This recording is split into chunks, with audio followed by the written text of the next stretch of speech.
el evento del día de hoy damos inicio a la serie de conferencias con los cuales el Ceneval celebra sus 30 años. Le damos la palabra al director general del Ceneval y le damos la oportunidad a nuestro invitado para que el director presente a nuestro invitado y demos inicio a la conferencia. Buenos días. Muy buenos días a todas, a todos. Efectivamente, el día de hoy hemos convocado a una conferencia magistral con un tema muy interesante. La conferencia lleva por título Artificial Intelligence in Assessment Obvious New Opportunities. Este es uno de los eventos académicos con los que hemos querido celebrar los 30 años de Ceneval. Tuvimos en la semana pasada un corte de listón, una placa que ustedes pasarán a ver. Hay un museo, una muestra museográfica de lo que ha sido el Ceneval, pero la principal celebración que queremos hacer es por la vía de este tipo de eventos de naturaleza académicas. Nosotros tenemos hasta el 2027 un programa muy ambicioso, con 8 programas de innovación, en donde la parte de los exámenes adaptativos es algo central en el trabajo de lo que estaremos haciendo en los próximos meses, en los próximos años. Y con ese propósito, pues, invitamos al doctor Nathan Thompson que nos acompañará en un seminario que los 2 últimos días hemos tenido aquí con los expertos en el Ceneval, pero hoy hemos querido abrir una conferencia para el público en general. Les anuncio que tenemos 900 asistentes en línea. Ha provocado un interés grande esta cuestión de los exámenes adaptativos usando la inteligencia artificial. El doctor Thompson es un especialista en la materia, es alguien con muy amplios conocimientos sobre el tema del que les va a hablar y es el director además de una empresa que tiene participación en otras partes del mundo, que se llama Assessment Systems Corporation. Le damos la bienvenida al doctor Thompson. Recuerden que nuestros lemas en oposición a que malos exámenes llevan a malas decisiones, aquí decimos lo contrario, aquí decimos que buenas decisiones abren nuevos caminos. Y abrir nuevos caminos pasa por estar permanentemente en los procesos de innovación, de transformación. Es la ambición amplia que tenemos en Ceneval para nuestro próximo mandato. Y le damos la bienvenida al Dr. Thompson. You have the floor, Dr. Thompson. Thank you very much.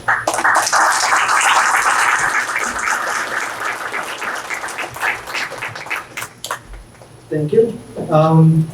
Buenos días and bienvenido todos a todos. Welcome everybody. Thank you for joining the session, both those that are here in person and those that are joining via the live stream. Today I'm going to talk about implementation of artificial intelligence in educational assessment, but it's actually expanded to any type of assessment. So a lot of what we're doing in education is also applicable to human resources assessment, to career interest inventories, to professional certifications. And I'll provide some examples about how psychometrics has actually been a leader in artificial intelligence for a long time, long before it became a buzzword. And then I'll also talk about some of the current advances that are happening and what opportunities those provide for improving education, human resources, and workforce development.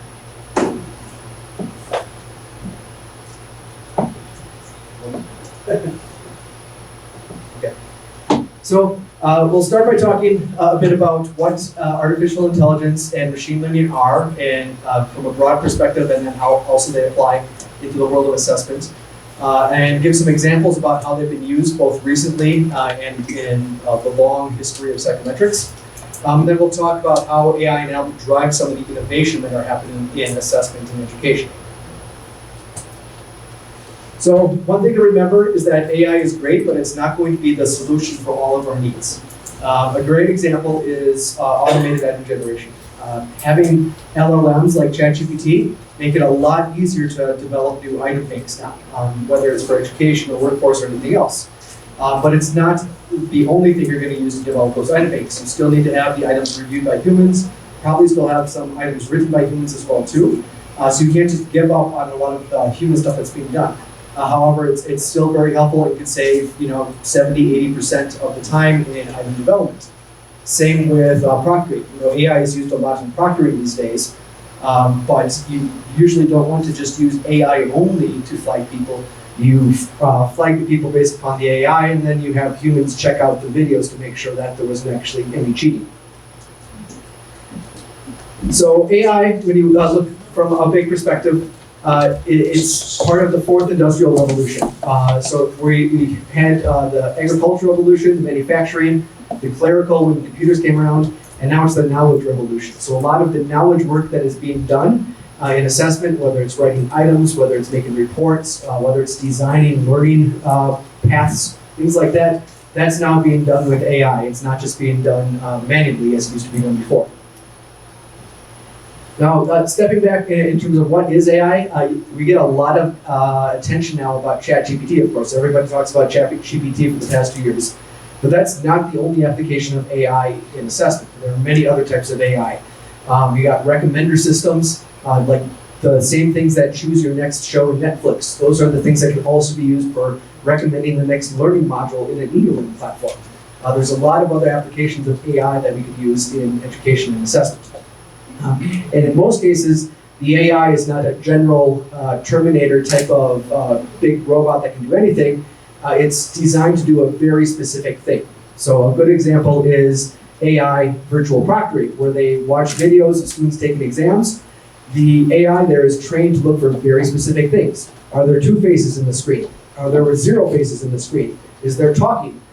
Is somebody facing the screen but they're always looking to the side or down? AI is trained to do very specific things like that. It's not a general AI.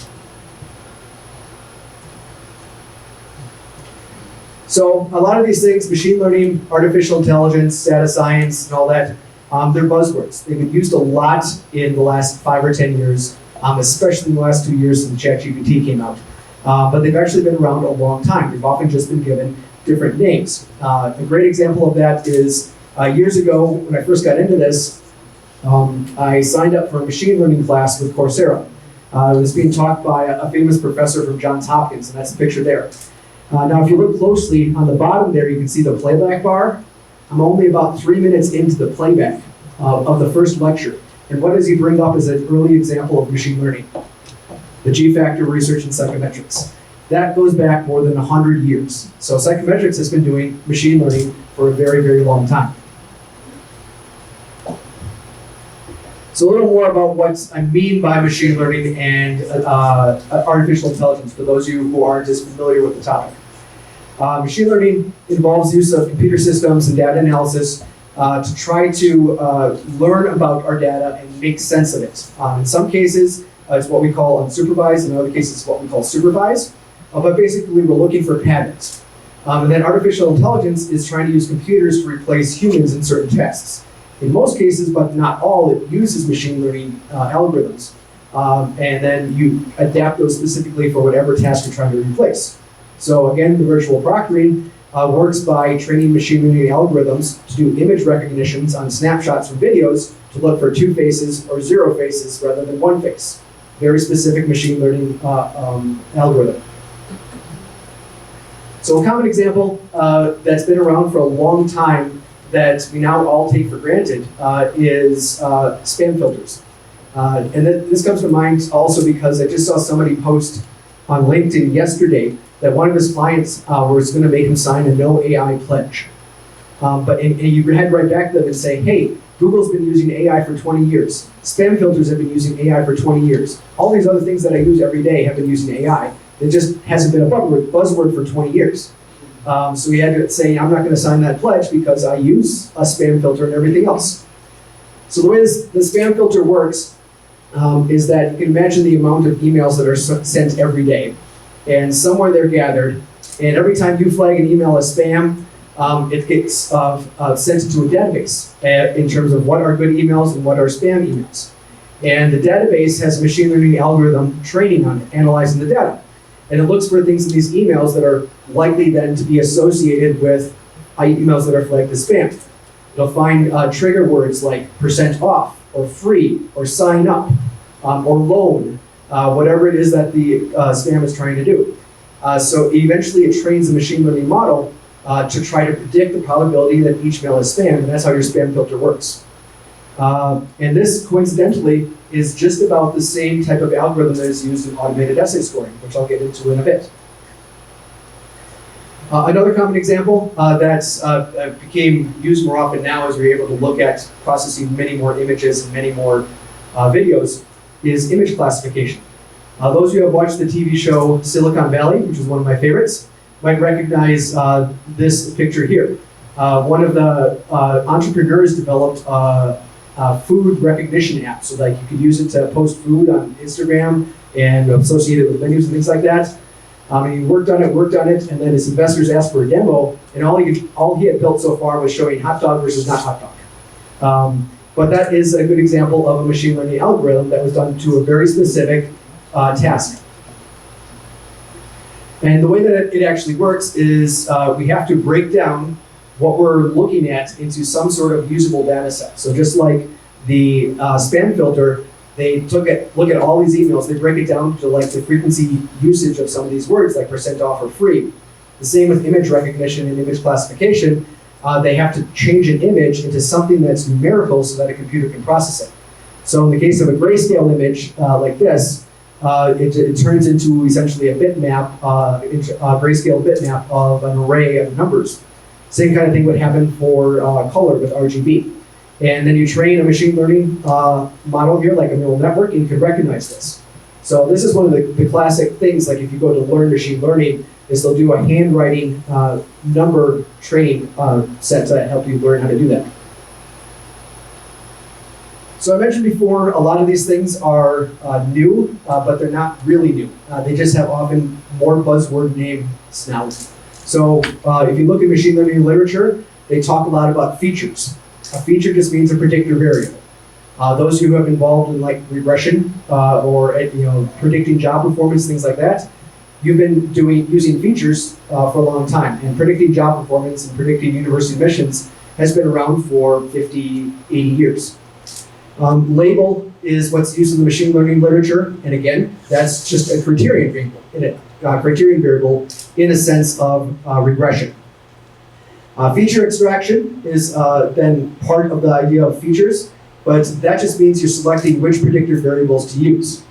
So like if you're trying to predict university success, do you use high school GPA? Do you use their score on a Ceneval test? All these types of things. Those are then your predictor variables. You decide which ones you want to use. That's feature extraction. Supervised learning means that the machine learning you're doing has some sort of criterion variable that you're trying to predict, like image classification or success in college. Whereas unsupervised learning means that you're just looking for patterns in the data and you're not trying to solve a particular problem yet. An example of that is research on like the structure of intelligence or the structure of personality. They're looking at data from personality inventories and surveys, but they don't have an idea in mind of what is personality. They're looking at the data to figure it out. Reinforcement learning means that you're updating your machine learning models with new data. That happens all the time with like Netflix. Every time you click like on a video, it updates the algorithm, right? That can also happen in assessment. People do learning modules. They get yes or no that they like this learning module. They think it's appropriate at their level. Or you retrain item response theory models to be more accurate as you get higher sample sizes. Natural language processing just is a machine learning term in that we're trying to turn text into data that we can use. So again, we're looking at those emails and just trying to turn it into numbers in terms of how many times each word was used. Training set and test set are used often in machine learning. Those just refer to cross-validation. So I was doing cross-validation on factor analysis when I was in grad school more than 20 years ago. We just didn't call it training set and test set. And classification just means that the criterion or the labels that you're working with is binary or set of binaries rather than continuous. So you can see a lot of these words that are used in machine learning and AI these days have things that we've been doing in psychometrics and assessment for a very long time. So a little more detail on some of these. Perhaps I would say the earliest example of machine learning, as we think of it in education and assessment, is factor analysis. So factor analysis was originally suggested by Charles Spearman in 1904 when he was doing research on the structure of intelligence. So this is 120 years old, so it's definitely not new ideas in terms of trying to apply machine learning into assessment. And what he was looking was trying to find structure of intelligence. Like, are there different types of intelligence? Fluid versus crystallized, figural, quantitative, that sort of thing. Later, that type approach of research was applied to personality.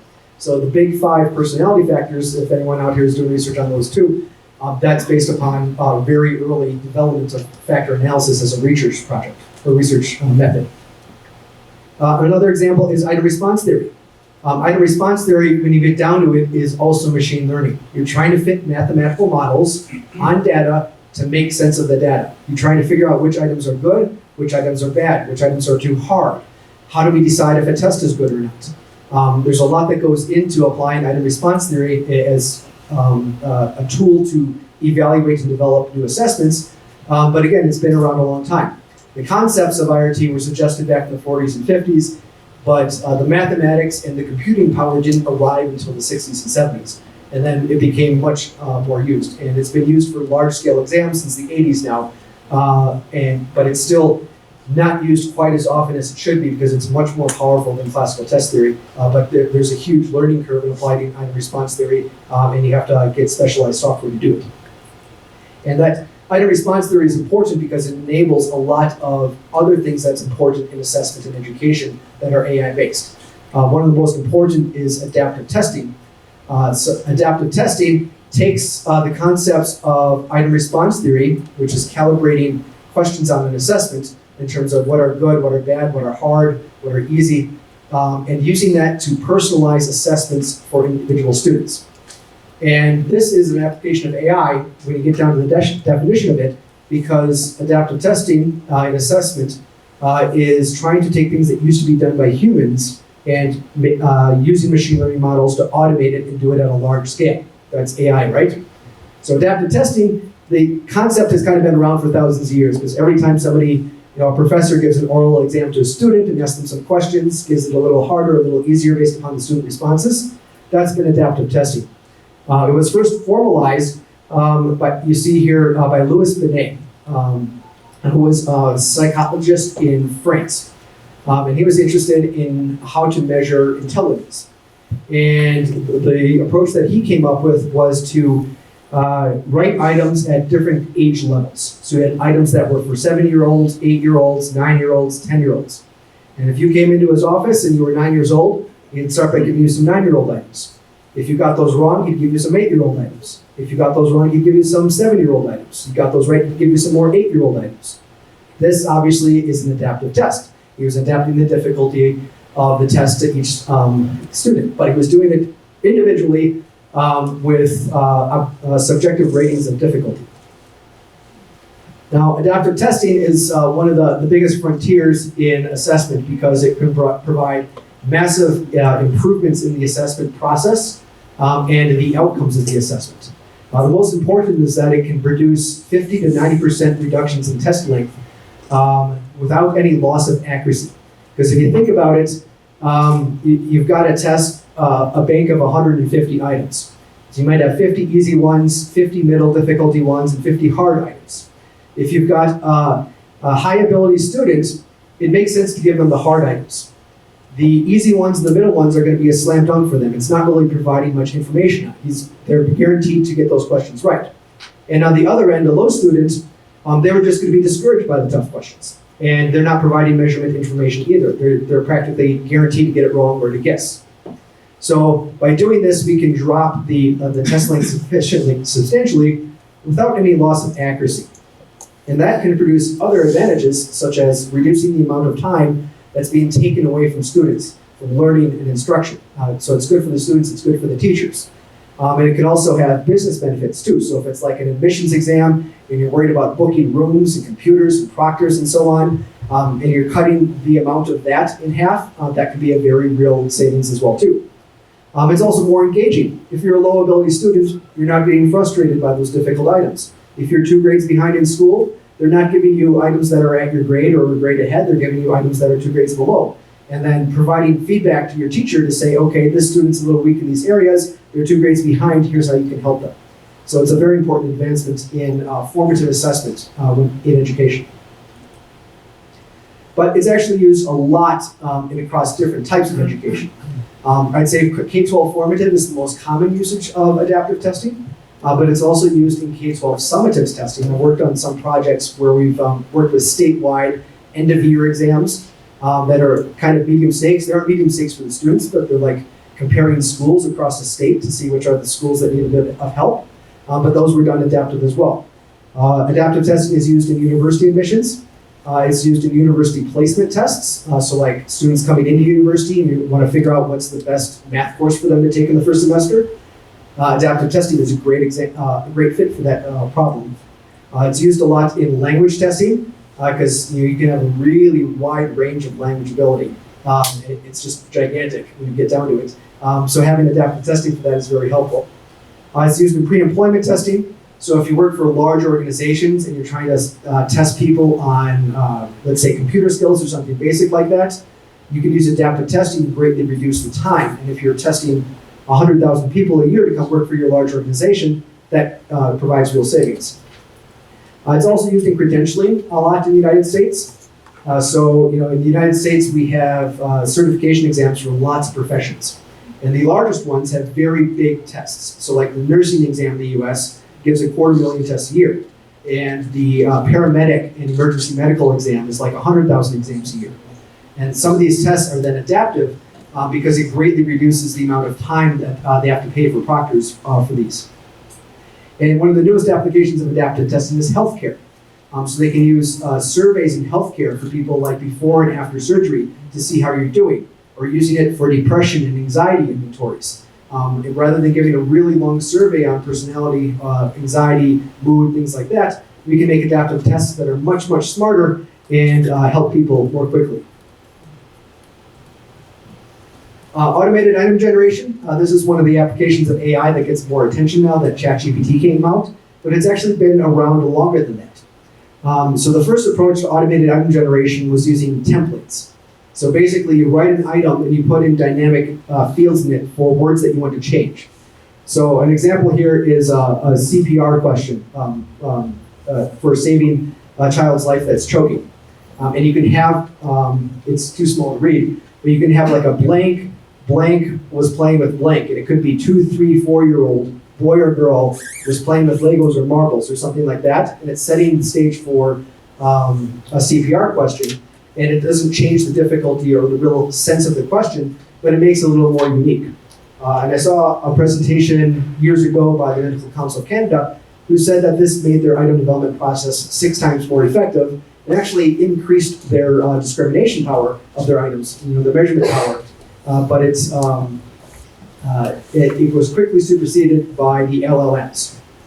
So the LLMs, most interestingly, we have lots of attention since ChatGPT 3.5 came out, but the research goes farther back. One of the most famous psychometricians is Matthias von Davier, and he did a paper in 2019 and using the early version of ChatGPT for item generation on medical exams. And he found that it was substantially powerful in terms of producing decent numbers of good quality items. And he said, yes, we have a future here, especially as the large language models get more and more powerful. Now, large language models are basically trying to pick the next item based upon what they have read or been trained on in terms of the corpus of, the corpus is the amount of books, blog posts, newspapers, everything else that have been read into the training model of the LLM. So we've actually used LLMs for a long time without reading it or realizing it. If you use a text app on your phone and it suggests the next word for you, you've been using an LLM because it's taking, I had such a, and then looking for the next word. The next word is probably not going to be tacos or ocean or something like that, right? It's going to be great time or lovely or wonderful or something like that, because when people say I have had such a great, they're going to talk about something that happened in the past that was a good thing, right? So that's how LLMs work. Now we're just applying those into writing items. Now the question then is whether these are producing good items or not. And the answer is yes. So von Davier found in 2019 that even the early versions of GPT were producing decent results. but now the results are getting much, much more powerful, especially if they're on topics that are publicly available, so they're part of the training corpus, or something that you can fine-tune the model based upon your documentation. So I saw a great example last year by Jones, Ferris, and Becker at the credentialing conference in the US, and they did a study with real estate licensure exams. And of course, these have a lot of public documentation because it's like laws within certain states, and there's documentation about how to become a real estate agent all over the place. So the LLMs are pretty good at writing items for this. So they essentially wrote 500 items with an AI model and 500 items with humans, and then they gave 1,000 items to humans to review, but they didn't tell them which one was which. And they found out that the AI written items were higher rated by the humans when it went through the review process. So that shows you just how far we've come now with the automated item generation. ChatGPT will also be useful for content generation. If you're working more on the learning side of education rather than the assessment side, it's going to do a lot in terms of generating textbook or documentation about something, or whatever it is that you want to do to generate content. But it's also useful on the assessment side. If you're working with items where you need reading passages or so on. It used to be that if you were like making English tests and you had lots of reading passages, you had to hire an army of people just writing reading passages all the time. Or else you had to pay to license them out of books. Now you can use ChatGPT to make reading passages. Like I've done it before, and I can say, write me a 300-word passage of a boy named Jack who learns an important lesson about hard work by playing sports, or something like that. And so there's this thing in machine learning that's called prompt engineering, and that is the quality of the instructions that you provide to ChatGPT. So that is a good example I just gave there of having detailed instructions. You can't just say, write me a 300-word essay, because it could just be on anything and it might not even be at the right grade level. So you might do what I just said there and then realize, oh, that's not even at the right grade level. And you tell ChatGPT, okay, do that again, but write it at a 5th grade US reading level. And it will rewrite the essay at a 5th grade US reading level. It is that smart now and can produce that content that quickly. You can also use LLMs for item review. So you can train the model to review the items, especially based upon rules that you might have, like flagging all items where the stem ends in a colon, because it's best practice not to have the end of an item in a colon. And if you're worried about uploading your items to do something like this, there is some big news that just came out last week. Llama 3, which is the competitor to ChatGPT that's being produced by Meta, comes in a downloadable version, which means you can run it on your laptop or on a dedicated local server, and you'll upload your items and not be afraid of them being now out in the internet. So that's a great idea. You can also fine-tune. So fine-tune means that we're adjusting the LLMs and we can train it, update it just a little bit. So you can say, upload past items and upload the statistics on those items, or upload items that have been flagged in the past for being biased or something like that, and tell the LLM, okay, here's what we've done in the past. Here's our last bank of 1,000 items and the results that came from them. Write me 200 more items to be used next year. Follow what I learned from these 1,000 items in the past, and it can take that kind of input and produce better results. Another important application of AI in assessment is automated test assembly. An automated test assembly means that you've got a big pool of test questions, and you want to create a test to give to students. And you've probably got some blueprints. You want to have 5 items from vocabulary, 7 items from grammar, 10 items on sentence construction, something like that. You're able to tell an AI engine, okay, build this for me, and it would go and look in an item bank and find items that are like that. It can save a lot of time for teachers, as well as for psychometricians or other assessment professionals. There's 2 approaches to do it mathematically. But either one will kind of get to the same place. One's just faster than the other, but more complex. But this definitely can provide time savings to educators that are already time strapped by, instead of making them write their own assessments, provide them a pool of approved items, maybe even those were written by ChatGPT, and now also have an auto-build item that says, here's your list of blueprints for different parts of the year on your curriculum, and they can build assessments based on that automatically.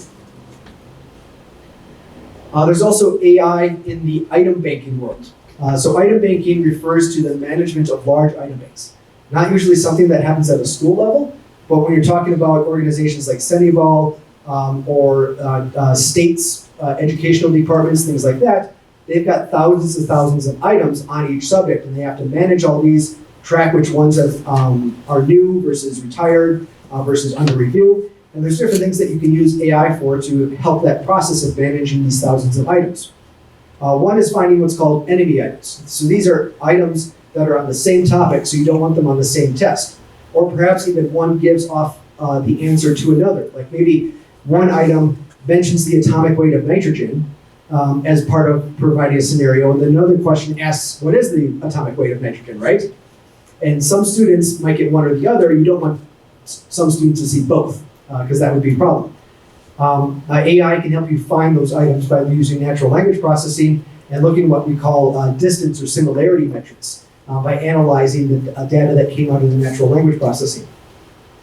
It can also categorize items. So you can fine-tune a model and say, here's our previous 1,000 items, and here's how we categorized them against our curriculum, and tell the AI, okay, here's our new 200 items, categorize them against the curriculum. Again, you'll still want to have humans review those results, but it's going to save a lot of time. Because even if the AI is only right 80% of the time, that's still a massive time savings. And the AI is only going to get smarter, and it's going to only get easier and easier to fine-tune AI models, and rather than just using off-the-shelf AI models.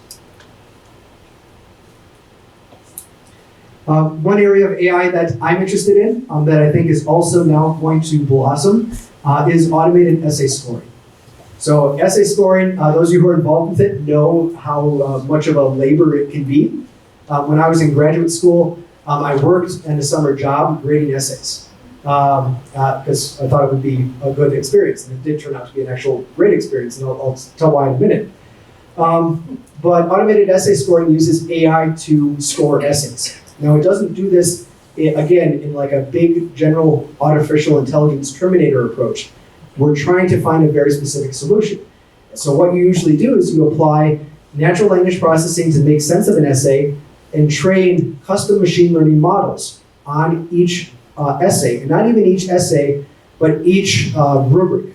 So you might have an English essay that's being scored on 0 to 5 points for grammar, and 0 to 3 points for argument, and 0 to 2 points on voice, let's say, right? You can't just feed it to an automated essay system and tell it, grade these for me, because it doesn't know what to do yet, unless you've got existing data that tells it what to do. So if you've got thousands of essays already scored, then it's really easy to train a model and run it through AI and get a second or third rater. And that's what automated essay scoring is doing. It used to be, though, that this had to be done by an expert data scientist who could apply natural language software and apply machine learning software and train these custom models. But now LLMs are getting smart enough that you can train the LLMs with simple input, and it can do some of this itself too.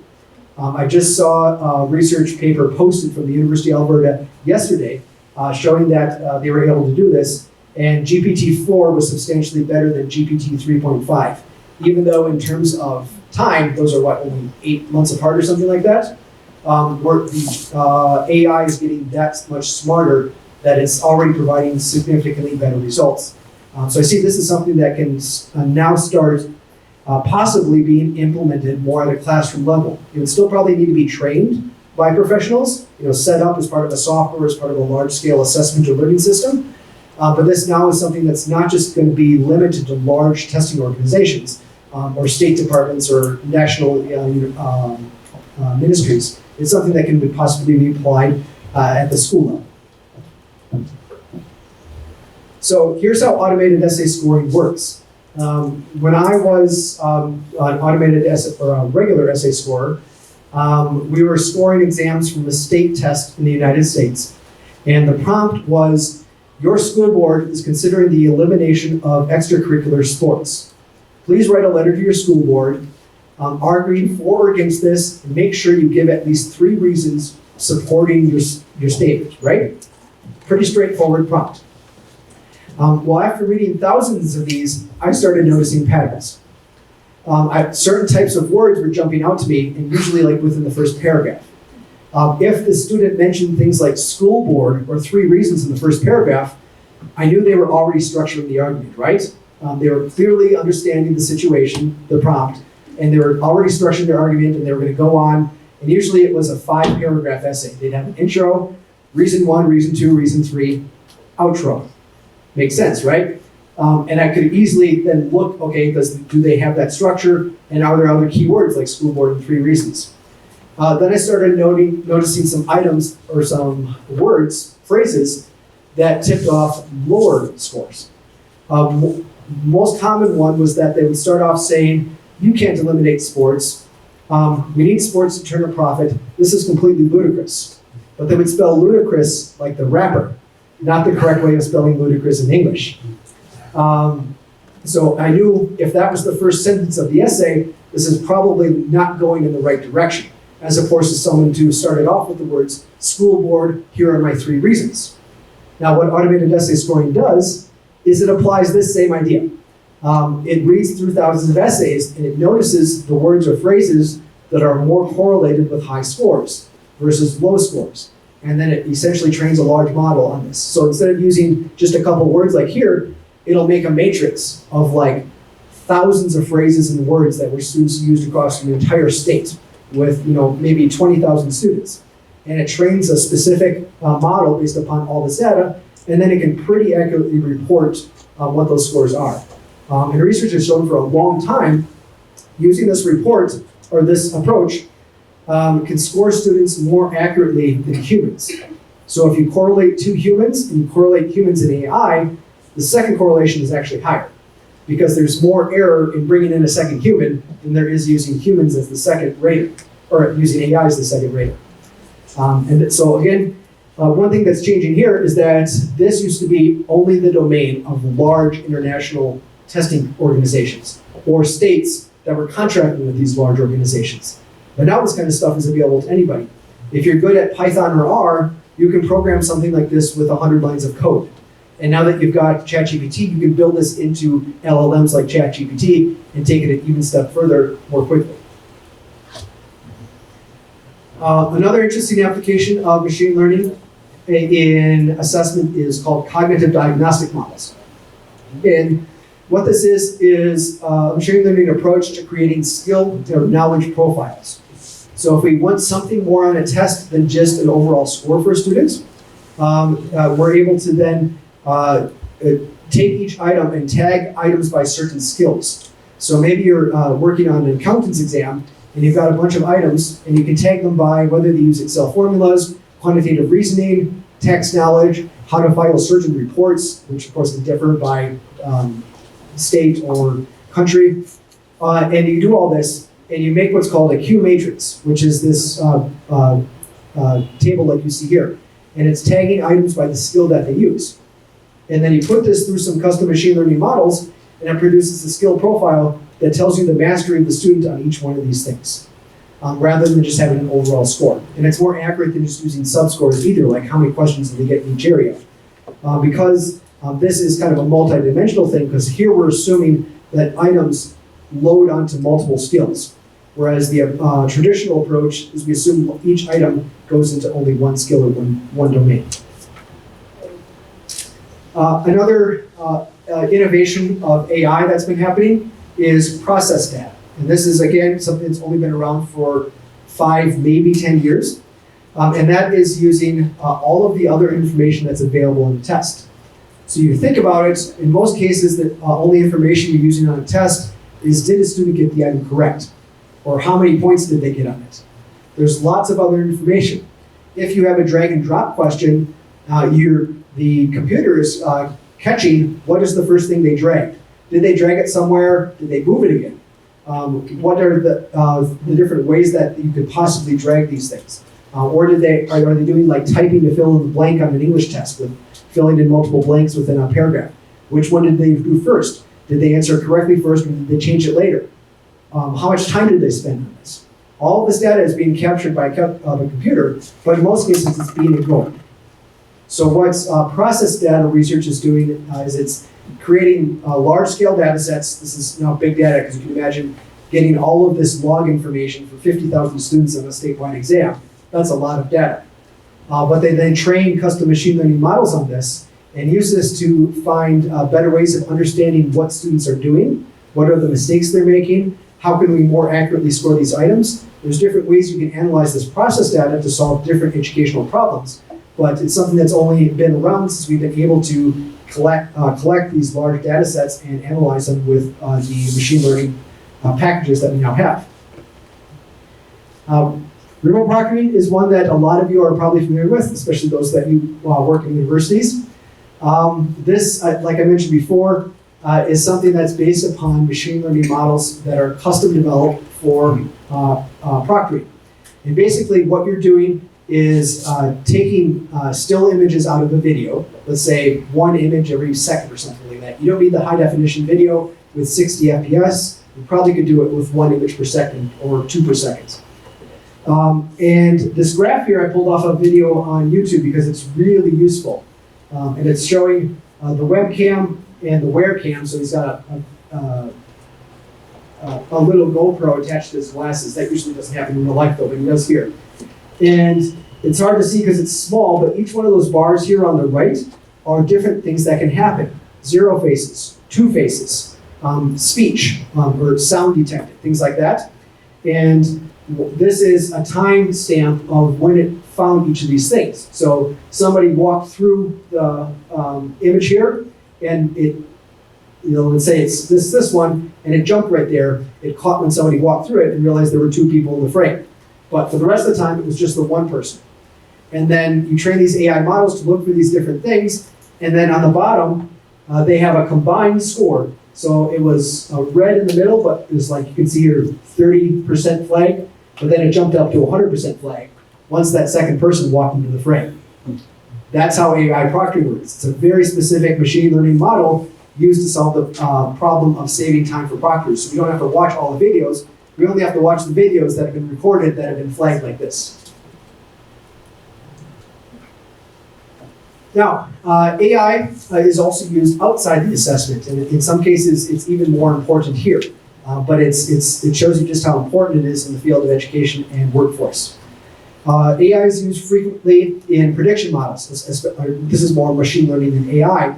But if you're doing any sort of prediction models, like trying to predict job performance based upon test scores, trying to predict counterproductive work behavior, trying to predict university success, whether it's your first year GPA, dropout rates, whatever your criterion variables are, that's a machine learning problem. You're training models to try to predict these things based upon test scores, high school GPA, whatever other info you can get about students. Because this is good because it makes sure that students maximize the possibility of success. And it also improves the universities because universities are investing in their students. They don't want to bring in students that are likely to fail or drop out in 1 year. So this is solving a big societal problem by implementing this. And it's important here that we recognize that machine learning and assessment here are serving an important role. There was big news last year because New York was going to come out with a rule that you couldn't use AI and machine learning in job selection because it could be biased. And then psychometricians and industrial psychologists started arguing against this because they're like, we've been doing this for 50 years. Every time we try to predict job performance based upon test scores, based upon statements, based upon resume ratings, based upon interviews, we're using prediction models. That's machine learning. Do you want us not to interview people? Do you want us not to give tests? That's then a really big problem. AI can also be used in resume and CV evaluation. So you can now use natural language processing, just like we did for essays, and use it to go through thousands of resumes. If you're working with jobs that only have a couple resumes, that's not a big deal. But if you're working for somebody like Walmart, and you're getting thousands and thousands of resumes or applications submitted, having AI to immediately call out ones that don't meet certain requirements is very useful. Another thing that's relatively new that I think is going to be one of the best advances is adaptive learning and computational psychometrics. So computational psychometrics is kind of the merging of adaptive learning with adaptive testing into a single unified learning approach. And so it's taking the fact that we can now take our instruction, our curriculum, put it into bite-sized learning modules, maybe per hour or something like that, and quiz people after each or after every couple learning modules, see how they learned, recommend the next learning modules. That's computational psychometrics and adaptive learning. Again, something that wasn't really all that feasible 5 or 10 years ago, but now that machine learning and AI power has become so widely available, even organizations with less resources can apply something like this, where 10 years ago, that approach could only be done by massive K-12 testing companies. I've come across another couple interesting applications of AI as well too. Ones that are not just in the assessment area, but they use assessment. So years ago, I came across a product called Crystal Nose. And what it did is it gave you a free personality assessment as long as you allowed it to connect via API to your LinkedIn profile. But what it was doing then, it was analyzing your LinkedIn profile and correlating it with people's personality assessment results. And it used this way of giving a free assessment as a way of getting free data. And then it had this free data set. It didn't have to pay anybody to take any of these tests. Thousands of people took the test and submitted their LinkedIn profiles. But now they could use somebody's LinkedIn profile to predict their personality. And they use this as a tool then to sell to salesmen, so that you would know, okay, if you go in to sell to this executive, they're going to be warm and welcoming, or they only care about data, right? That would be useful to know if you're a salesperson going in to close a sale. And Crystal Knowles realized it can essentially use what we would think of as automated essay scoring in a machine learning model to solve this problem. Another famous example in the US is Cambridge Analytica. So this started by research by a friend of mine, Michal Kosinski, at the University of Cambridge. And his dissertation was similar to Crystal Knows. He would give free IQ tests and personality tests as long as you let them connect to your Facebook page. And then what they would do is they correlate your IQ to what your Facebook page likes were.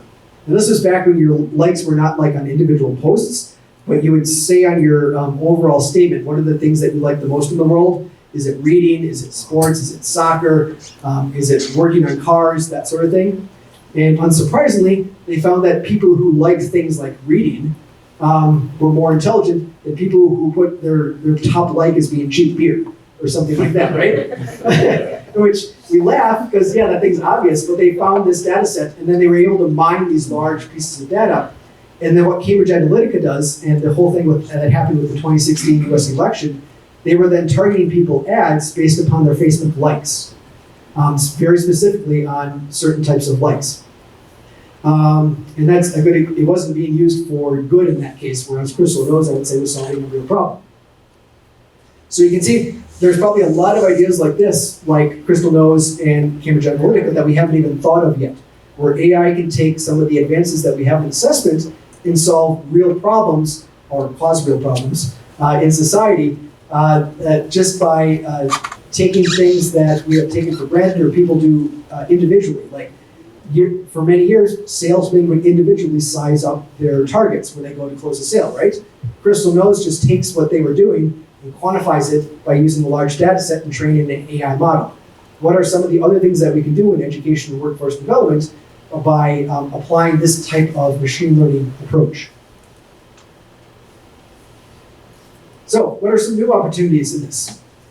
Well, I give a lot of these examples of AI and assessment psychometrics because those of you who work at Ceneval or other areas of assessment are aware that psychometricians are in short supply. And in many cases, if you're good at psychometrics, you're probably also good with things like machine learning, and you could probably go earn twice as much working for Netflix or some other company like that, right? We've got this problem of assessment development and assessment validation. And AI can greatly improve that process. Item-minded item generation, like I said, it's not going to produce all of the items without any review, but if it saves you 60% of the work, you think about how much work goes into developing large-scale assessments. Trust me, it's more work than you realize. Having a 60% change is massive. And the same thing goes with some of these other approaches too, adaptive testing. I gave an example to some of the Ceneval staff earlier this week of if you're paying for proctors. So certification exams in the United States, you're paying for proctors. People have to go to a test center, they check in, they give their fingerprint, they sit down at a computer, and somebody watches them take a test, usually in groups, but they have to pay these proctors, and they're paying for seat time. So if you use adaptive testing, again, you're reducing the test time by, let's say, 50%. You're reducing your proctor fees by 50%. And if you're testing to 40 million people a year, that could be a very, very big savings. So some of these AI methods do things to address business reasons like HR recruiting of psychometricians, item writing costs, test delivery costs, all these types of things. And from a psychometrician perspective, I like these things because it automates a lot of the boring work. So my first job, we didn't have AI then, so they had us do all of our psychometric work by hand. So if you had to assemble test forms, they're like, here's the statistics, figure out how to build 4 test forms. You've got 5 domains, we need 20 items in each domain. Each test form has to overlap by 30 items with another test form, but it has to be different 30 items. It can't be the same 30 items. They would give us parameters like this. And we would do this by hand, like moving items around in Excel. Obviously, that was something that would be much better done with computer code, right? So this is one of the advantages of using AI and machine learning in the world of assessment. Scoring essays is another great example. I just saw a couple days ago, I get a newsletter in EdTech. And EdTech, that newsletter was talking about pushback against the Texas state assessments. Because Texas had announced that they were going to use automated essay scoring. And it's not even that they were going to use it only, they were going to only use it as the second or third grader. So they were going to cut down the number of essay markers, humans, that they needed from 6,000 to 2,000. So you can imagine the cost savings that they had in terms of hiring 6,000 people for a couple months versus 2,000 people for a couple months. That's a massive, massive savings. And they're still using humans, at least one on each essay, so it's hard to argue against that.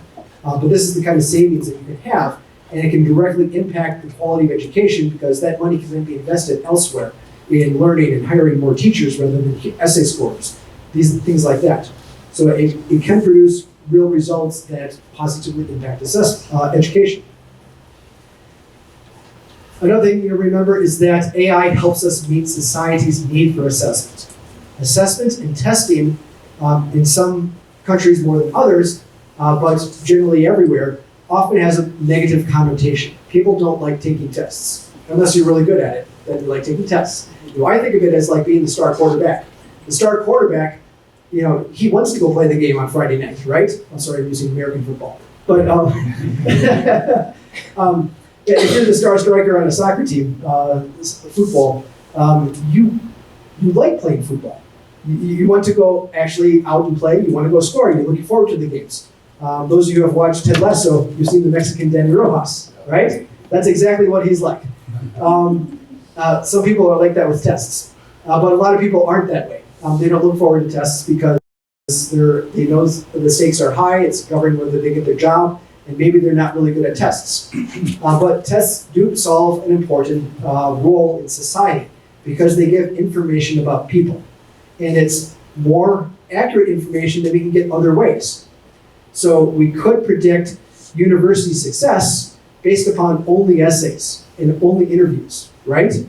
But both of those things take a lot more effort than giving mathematics and English tests. And they're less accurate. So tests actually do serve an important role there in predicting university performance. Same for predicting job performance for hiring people. Same for doing certification exams. Like you could do a long 4-hour oral exam interview of everybody that graduates the nursing program to see if they're qualified to be a nurse. Or you could make them take a standardized test.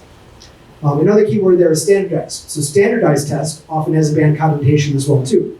But those who are familiar with assessment knows that standardized is just another word for fair. We want to make sure everybody has the same time limit, that everybody has the same amount of materials, whether it's a piece of paper and 2 number 2 pencils. Whatever it is that's being standardized. Standardized means here that we're standardizing the delivery and development of the exam to try to make it as even as possible between all candidates to make it an even playing field. So standardization is a good idea. Assessment is a good idea because they're providing good information. And what AI does is it helps us to improve that assessment process. It's giving us the tools to make better questions and faster. It's giving us the tools to score essays quicker. It's giving us the tools to provide student feedback more quickly so that the teacher can help them learn and make sure they don't fall behind. AI is solving these really important problems in education and workforce. So the long-term benefits can be quite wide-ranging. Like I said, pre-employment, we're talking about hiring hundreds of thousands of people at large places like Walmart. It can have a really big positive effect. You go out and look at some of the studies about the cost of bad hires. There are plenty of studies out there in the business world with that. Having assessments is an important way of reducing the number of bad hires. It can also work well in healthcare. So when you're talking about having good assessments to screen for things like depression or dementia, that can drastically impact the health of a group or an entire state. So one of my friends actually has done research in Mexico where he was looking at creating a quick depression or a dementia inventory. So instead of having a doctor or a nurse go to a small village and give it to the various abuelas that are in the village, you could have this pre-built survey, have it be delivered on phone by their son or their granddaughter. The granddaughter could use the phone, fill in the answers, talk to the old person, and give them these questions.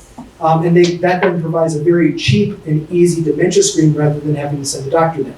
So that's, again, assessment provides positive information about people that can solve real life human problems. Language assessment, I didn't talk about that much, but this is another good example. We now have a globalized marketplace, right? I have employees in Latin America myself, but being able to assess language is important. I'm not Walmart, I'm not hiring hundreds of thousands of people, but some places like that, they do need to assess language efficiently and get the CEFR levels at a large scale with a cost-effective assessment. And tests with AI are a good way that this can happen. And I talked about automated essay scoring, but now I think in the next future, we're going to get into that, but with speaking exams. So you see tools like Duolingo these days now using AI for learning languages that can now be applied in assessments as we move forward. Some other bright spots in the future. I think that idea of integrating adaptive learning with adaptive testing is one of the best ideas as well too. Because adaptive testing is one of my favorite things. There's a lot of benefits with adaptive testing, and adaptive learning is fantastic too. Because you've got so many students that are bored in school or that are behind in school. And adaptive learning will help us deal with that as well. It's also a very important problem. This is not a new idea though. It was actually a paper, a dissertation from 1969 that looked at the integration of adaptive testing with adaptive learning. Now, the mathematics behind it were pretty crude because IRT and adaptive testing as we think of it these days hadn't been invented yet. But he had the idea of trying to do this because he realized it was going to be a positive influence on education, and we've grown into it. But it's only like in the last 5 years that this is now something that's become more widely available. We're going to get new CAT algorithms that are going to make adaptive tests more accurate and also easier to develop. And I think all of these things are going to become widespread and more accessible.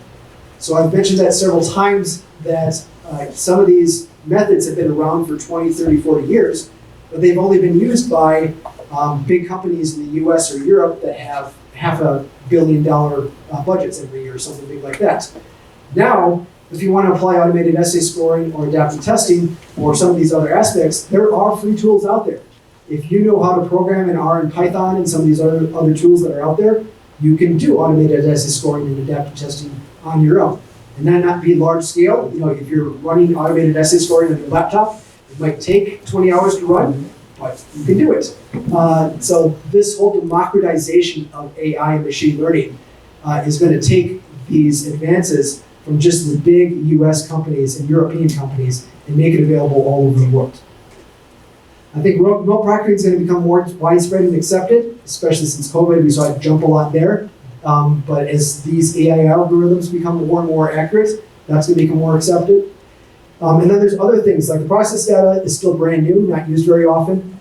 Simulations and gamification, I didn't talk about those because they're not really assessment, but I think those offer some really good advances as well too in learning, because you can then provide some gamification for students as part of a adaptive learning and adaptive testing system, so that they get points. They can use those points to buy cool avatars and or cool shirts and hats for their avatars, things like that. Like I look at my kids, they'll spend real money buying cool shirts and hats for their avatars in Minecraft and Roblox. So putting that idea, kids love that idea, put it into a learning system as part of adaptive learning and adaptive testing. That will incentivize students to learn and help them do it at their own pace. And then the most recent thing, of course, is LLMs. We're just now scratching the surface of how we can use LLMs. That article by Von Davier was the first implementation of using LLMs, and it went for the most obvious solution, which was automated item generation. But LLMs could possibly be used for other types of solutions in assessment and education these days. Some of them we're just starting to apply now. So we got to think about ways that this can impact assessment, education, and workforce development, credentialing, like certification licensure exams, that we haven't quite thought of yet. So taking something like Crystal Knows, how could we apply that to career guidance, let's say? So that people find the right career, go to the right university or tech school to get into that. The AI provides a very good possible solution for something like this if we can find the right variables to work with. So there's a lot of great opportunities in education for applying some of these things that we're talking about, both with the ways that are just now being applied, but with some new ideas that we haven't even thought of yet. So, thank you all. Those of you who are here, as well as those of you who are watching on the live stream, you're welcome to connect with me. There's my LinkedIn profile. I'm easy to find if you Google Nathan Thompson Psychometrics or Nathan Thompson ASC. You can also welcome to email me if you've got specific questions. I do offer free software on my website for some of these things, mostly for like specific psychometric topics, like how to use the ANGOT process to set a cut score. But there's a lot of good resources to try to implement some of these things that I've talked about, and I can hopefully help people implement some of these and improve some of their assessments everywhere. So thank you.